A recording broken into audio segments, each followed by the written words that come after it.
Cyber ફ્રોડના કેસમાં જૂનાગઢના સાધુ કલ્યાણગીરીની ધરપકડ કરવામાં આવી। જૂનાગઢ પોલીસે કેરાળા ગામમાં ચાલતી ગૌશાળાના સંચાલક કલ્યાણગીરી સામે છેતરપિંડીનો ગુનો નોંધી ધરપકડ કરી।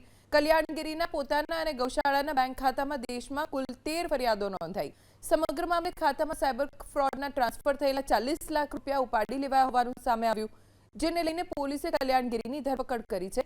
પૂછપરછ શરૂ કરવામાં આવી છે।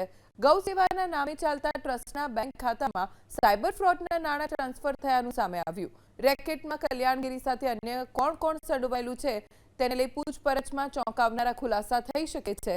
આ ટ્રસ્ટની જ્યારે રચના થઈ તે સમયના ડોક્યુમેન્ટ્સ પણ સામે આવ્યા। તપાસમાં ખુલ્યું કે કલ્યાણગીરીએ સાયબર ફ્રોડના નાણાં જમા થતા હોવાનું જાણ હોવા છતાં પોતાના અને ગૌ સેવા ટ્રસ્ટના કુલ 3 બેંક ખાતાઓને મ્યુલ એકાઉન્ટ તરીકે વાપરી કુલ 40 લાખ ટ્રાન્સફર કર્યા।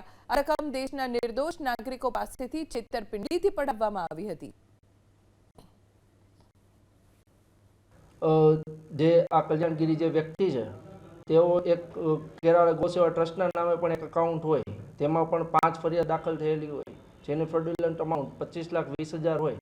કુલ 8 ફરિયાદ અને જે આ ફ્રોડ્યુલન્ટ અમાઉન્ટ 40 લાખ જેટલી છે તેઓએ તેનો ઉપયોગ કરેલો હોય, વિડ્રોલ કરેલો હોય, જેથી તેઓના વિરુદ્ધ કાયદેસરની કાર્યવાહી હાથ ધરવામાં આવે છે।